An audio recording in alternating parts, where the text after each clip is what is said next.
kepada Dr. Rohayati dan rakan-rakan sekalian. Nama saya Muhammad Azim bin Sulaiman, memegang nombor matrik U2002-807, dan untuk tugasan bina laman web bagi pengenalan Asia Timur, saya akan membentangkan tajuk saya iaitu Laksamana Yusof, Komander Tentera Laut Agung Korea.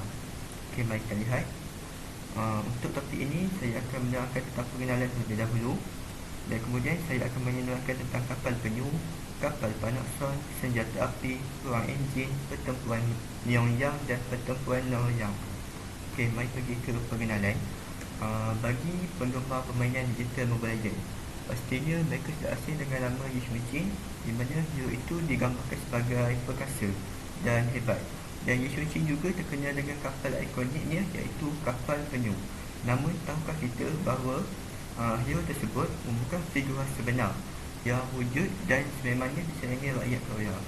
Laksamana Yusof ini merupakan ikon tentera laut agung Korea yang terkenal dengan kemenangannya semasa perang enjin menentang armada laut Jepun pimpinan Jeneral Jepun Toyotomi Hideyoshi. Apa yang menariknya, Laksamana Yusof dikatakan tidak pernah kalah sepanjang kempen menentang armada laut Jepun. Dia telah menang sebanyak 23 kali tanpa kalah, dan direkodkan bahawa beliau tidak pernah kehilangan satu kapal pun di bawah arahannya. Okay, Laksamana Yusof ini dia lahir pada 28 April 1945 ketika tahun pertama pemerintahan Raja Injong. Beliau dilahirkan di Gyeongchang-dong atau Incheon-dong pada masa kini, iaitu di Seoul. Beliau merupakan keturunan Yi Duk-su, warga kelas pertengahan yang miskin. Ketika usianya 21 tahun, beliau telah berkahwin dengan anak perempuan Pan Jin, iaitu guru memanah terkenal yang juga merupakan bekas gubernur. Dan pada ketika itulah, Yusof telah menggunakan latihan sendiri seperti menerang kuda dan memanah. Ketika usianya 28 tahun, beliau telah mengambil peperiksaan ketenteraan kebangsaan Kuanggu, namun gagal. Pada usia 32 tahun, beliau mengambil semula peperiksaan ketenteraan dan berjaya lulus dan diterima sebagai angkatan tentera Joseon. Hanya pada usia 45 tahun, Yusof telah dinaikkan pangkat sebagai Chola Jua Susar, iaitu Laksamana Pemerintah Daerah Kawasan Barat Daya Joseon. Yusof ini dia telah menunjukkan kecemerlangan yang tinggi ketika menentang perang enjin, iaitu perang yang berlangsung selama 7 tahun. Dan perang enjin adalah perang menentang percubaan awal tentera laut Jepun untuk mencerabah Joseon. Yusof ini dia digambarkan sebagai komander yang bijak atau strategi, handal, berani ambil risiko besar dan tegas terhadap armadanya.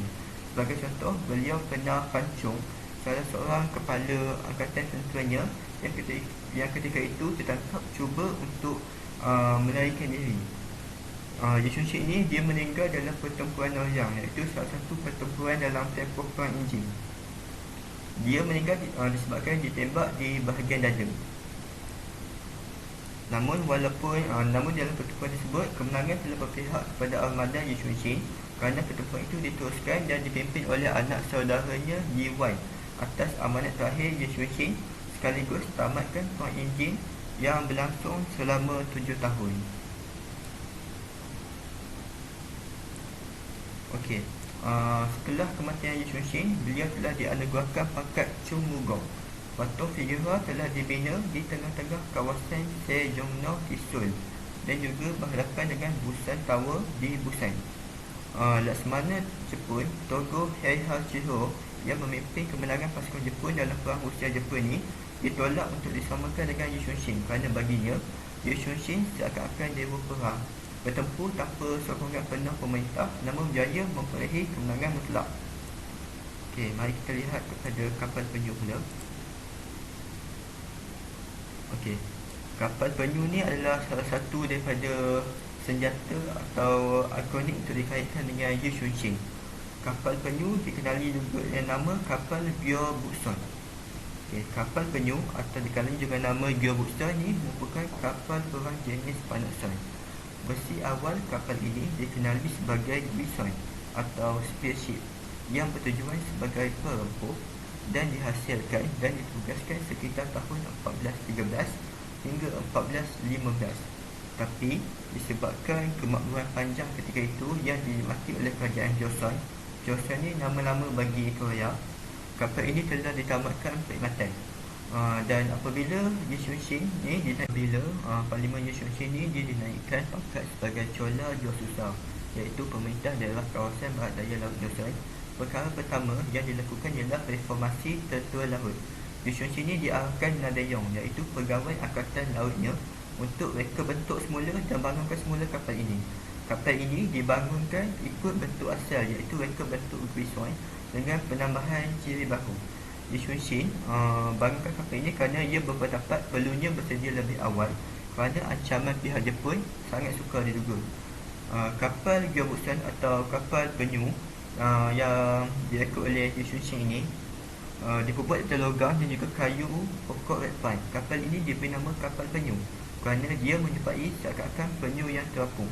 Kapal ini dia ada dua dek. Dek rendah terdiri daripada pengayuh, manakala dek atas terdiri daripada pakar meriam dan pemanah. Kapal ini dia mampu memuatkan 50 hingga 60 orang. Bumbung kapal ini dia diperbuat daripada logam dan kayu yang bertindak sebagai anti-boarding untuk melindungi para penembak, pemanah dan anak kapal dari serangan tentera Jepun yang cuba menaiki ke dalam kapal.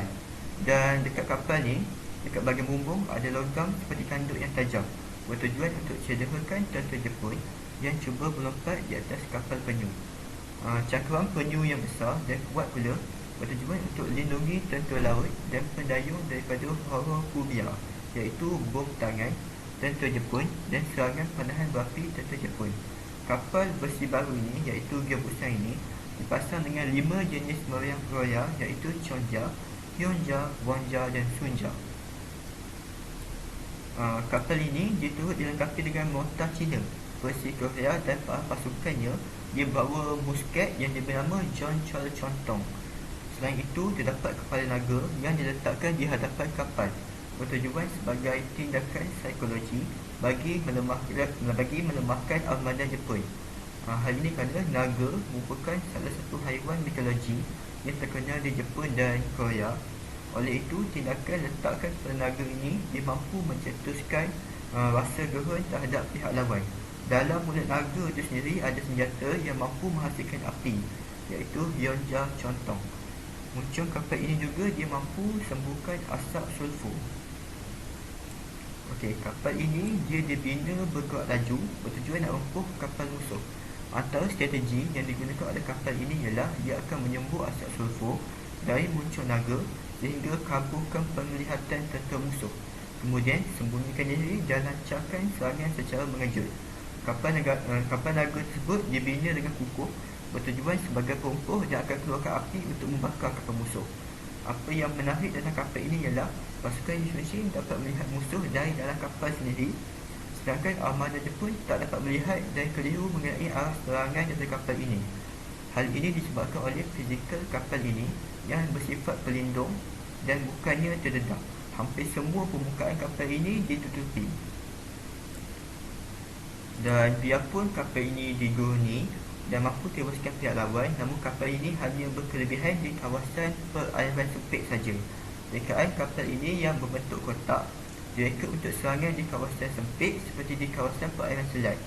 Apabila kapal ini berada di kawasan perairan terbuka, jadi ia mudah untuk dijadikan sebagai ancaman.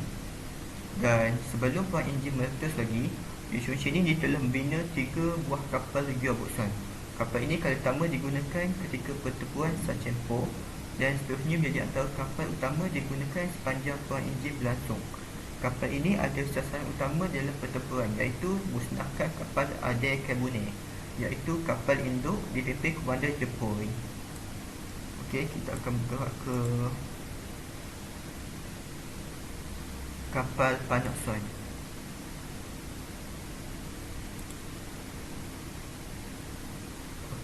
Ini adalah kapal Panokson. Kapal Panokson ni dia bermaksud kapal perang kayu yang mempunyai panok, iaitu loteng dekat atasnya. Kapal Panokson ni adalah kapal perang utama armada Joseon yang dipimpin oleh Ye Xuanxing. Komander akan naik loteng kapal, sementara tentera akan berada di kawasan dek senjata. Kapal ini dia ada kil yang rata kerana dia tujuan dia adalah untuk melayar dekat pantai Tenggara Korea yang ada banyak pulau yang besar dan kecil serta kawasan berlumpur. Untuk tu kapal ini dia lebih kukuh berbanding Jepun kerana ia menggunakan paku kayu dan piring kayu pinus, yang mana ia padat dan menyerap reaksi dan hentakan berbanding kapal Jepun yang menggunakan paku dan kayu aras Jepun. Kapal ini dia ditambah dengan piring kayu tinggi di kedua sisi kapal di atas geladak. Hal ini kerana Angkatan Laut Tentera Joseon dah faham tentang strategi tentera Jepun, iaitu masuk dan serang, di mana armada Jepun ni akan menaiki kapal musuh dan bertempur di dek kapal menggunakan pedang. Li Xuanxin telah bina sekitar 24 kapal panak Suan sebelum perang enjin bermula dan tambahkan bilangannya dengan banyak ketika perang berlangsung. Kapal panak Suan dengan kapal gearboxan ni dia ada beza, di mana gearboxan bersifat perempuh, manakala kapal panak Suan tadi akan mengikuti di belakang kapal gearboxan dan melakukan serangan jarak jauh. Kapal ini terkenal dengan formasi Hakijin, iaitu formasi yang telah jamin kemenangan pimpinan Li Xuanxin sehingga perang enjin berakhir. Okey, formasi Hakijin. Formasi Hakijin adalah formasi pengepungan dan pemusnahan yang kebiasaannya digunakan dalam pertempuran darat. Namun armada Li Xuanxin ini dibawa strategi pertempuran darat ni ke pertempuran laut. Armada Li Xuanxin ni dia akan berpura-pura undur untuk nak memperdaya kapal musuh ke laut terbuka Pulau Hansan. Dan apabila musuh masuk perangkap, armada Li Xuanxin ni dia akan menyebar seperti sayap kren menggunakan formasi Hakijin tadi, mengepung dan melakukan serangan secara besar-besaran. Pertempuran Pulau Hansan ni dia memperlihatkan penggunaan strategi Hakijin melalui kapal panak Suan dan dianggap sebagai salah satu pertempuran tentera laut terhebat di dunia. Malah Jeneral Laksamana Togo, iaitu Jeneral Jepun sendiri, telah menggunakan strategi yang sama ketika pertempuran Tsushima dalam kempen perang Rusia Jepun, di mana apabila dia gunakan strategi Hakijin ni, dia memperoleh kemenangan yang sangat besar. Okey, kita akan bergerak pula ke senjata api yang digunakan oleh Li Xuanxin. Okey, dalam kempen perang enjin ada 4 buah seri senjata api termasuk musket digunakan oleh armada Li Xuanxin. 4 buah senjata api tersebut ialah Chongja, Jija, Yonja dan Wonja. Manakala musket yang digunakan dikenali sebagai Jonchal Chontong. Setiap senjata api tersebut diberi nama berbeza bagi nak pisahkan kemampuan mereka, menghukumi jarak tembakan, jumlah bola dan saiz. Setiap senjata tersebut dipasang di kedua-dua kapal gearboxan atau kapal penyu dan kapal panak Suan. Okey, ini adalah keempat-empat senjata yang digunakan, iaitu Chongja Chontong, Jija Chontong, Jaja Chontong dan Jolchan Chontong. Chongja Chontong. Chongja Chontong ni adalah senjata terbesar dipasang di kapal armada Li Xuanxin. Dia adalah meriam yang besar. Meriam ini dia menembak Daejang Jonjan, iaitu anak panah meriam bertujuan untuk buat lubang di badan kapal Jepun.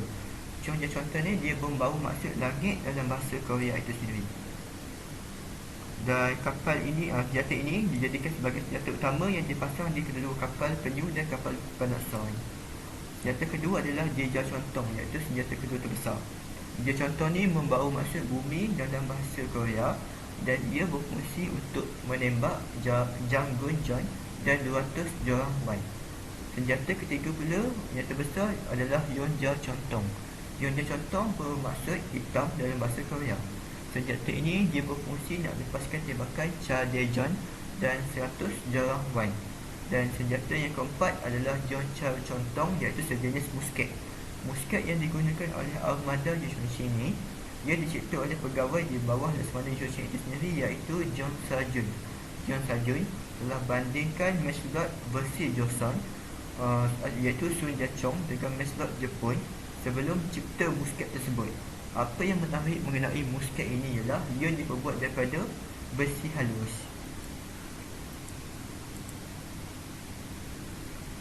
Okey, kita akan pergi ke perang enjin.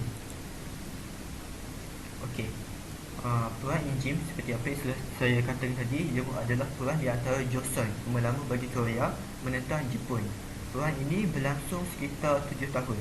Serangan Jepun ke atas Korea dimulai dengan pencobaan awal pada tahun 1592, diikuti gencatan singkat pada 1596 dan pencobaan kedua pada tahun 1997. Pertempuran ini berakhir apabila berlaku pengunduran pasukan Jepun dari semenanjung Korea. Yang memimpin perang Imjin ini adalah Laksamana Toyotomi Hideyoshi. Ketika itu, Toyotomi Hideyoshi baru saja menyatukan seluruh Jepun. Beliau berminat untuk menguasai dinasti Ming dan dia lihat sebenarnya Korea ni sebagai destinasi sesuai untuk lancarkan serangan ke atas dinasti Ming. Jadi Toyotomi Hideyoshi ini dihantar utusan kepada Raja Joseon ketika itu untuk buka laluan bagi memudahkan penaklukan dinasti Ming oleh pihak Jepun. Namun disebabkan Joseon adalah sekutu rapat kepada dinasti Ming, Raja Joseon memilih untuk mengabaikan surat tersebut. Tindakan ini menyebabkan Toyotomi Hideyoshi berang dan arahkan percobaan ke atas Korea pada tahun 1592. Dan armada Jepun seramai 16,000 orang di bawah pimpinan Toyotomi Hideyoshi telah menakluk Pelabuhan Busan pada 13 April 1592. Pihak Jepun pada masa itu dia mempunyai senjata rifle canggih iaitu Jochong. Lee Shun-shin dan pasukannya telah berlayar ke timur bagi bertempur dengan pihak Jepun pada 4 Mei 1592. Lee Shun-shin ini dia telah dan pasukannya menggunakan kapal perang Panasonic yang ketika itu dilengkapi dengan 24 meriam. Pertempuran kali pertama ni dia telah berpihak pada Lee Shun-shin. Kemudian Lee Shun-shin ni hadap pula serangan kedua daripada pihak Jepun di Dampo dan Sancheon. Ketika di dalam dua pertempuran inilah baru beliau bertindak menggunakan kapal penyu Gobuk Son buat pertama kalinya dan dia telah memperoleh kemenangan yang besar.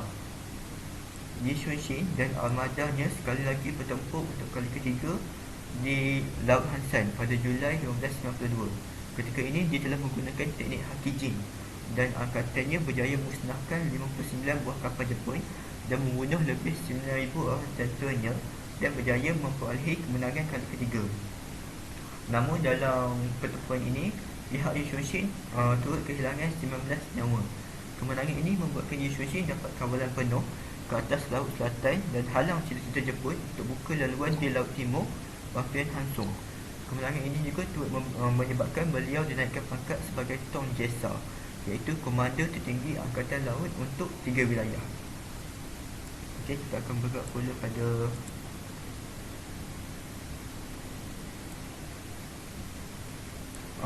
pertempuran Myeongyang.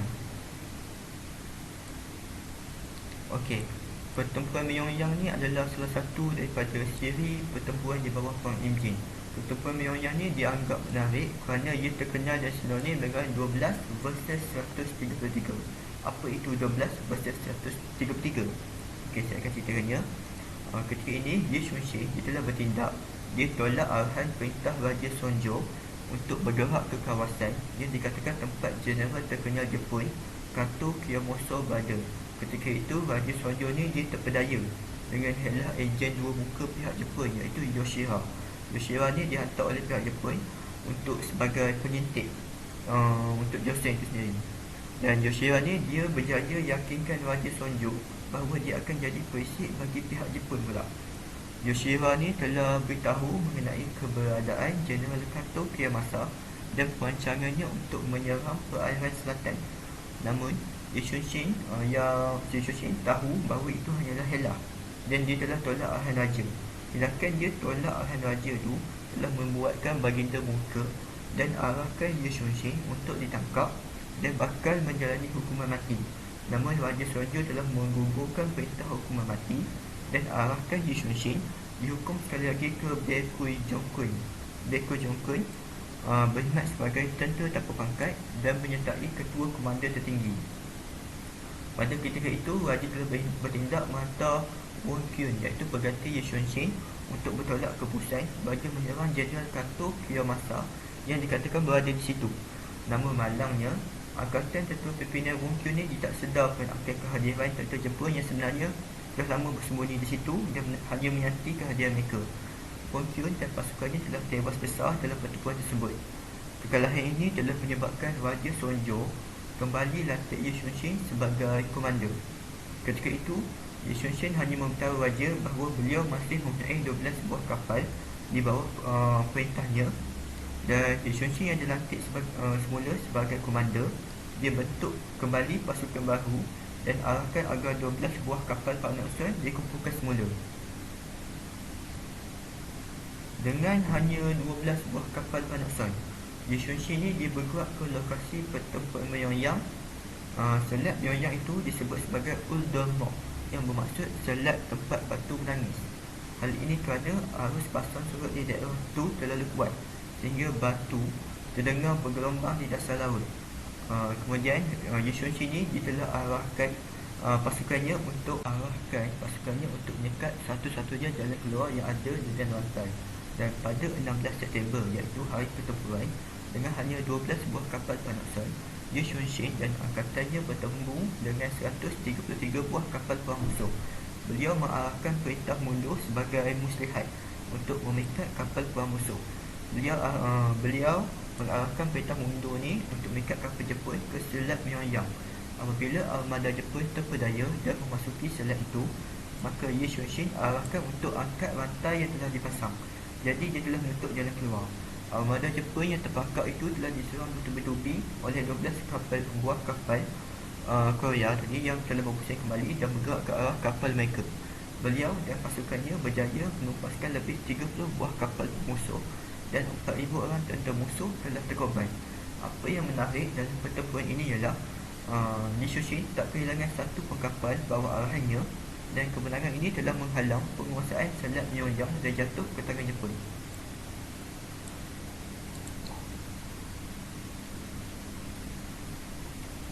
Okey, saya akan pergi ke pertempuran Noryang.